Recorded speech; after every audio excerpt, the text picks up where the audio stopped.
আপনারা দেখছেন স্থানীয় খবর সহগ সমাজ কল্যাণ সংস্থার পক্ষ থেকে। আজ ২৬শে আগস্ট ২০২৫ চাঁদপুর জেলার ৯ নং গন্ধপুর উত্তর ইউনিয়ন হরিপুর বাটবাড়ি পশ্চিম পাশের কাকুরতলা তারালিয়ামুখী রাস্তাটি দীর্ঘদিন ধরে চলাচলের অযোগ্য হয়ে পড়েছিল।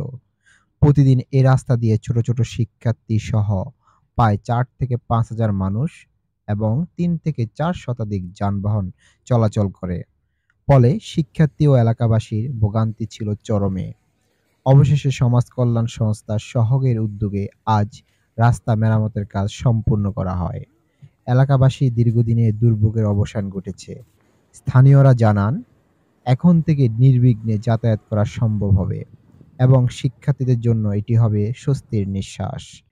এলাকাবাসী সহগের এই মানবিক উদ্যোগকে স্বাগত জানিয়ে আন্তরিক শুভেচ্ছা ও অভিনন্দন জানিয়েছে। আপনারা দেখছিলেন সহগের সমাজ কল্যাণমূলক কর্মকাণ্ডের বিশেষ প্রতিবেদন। ধন্যবাদ সবাইকে।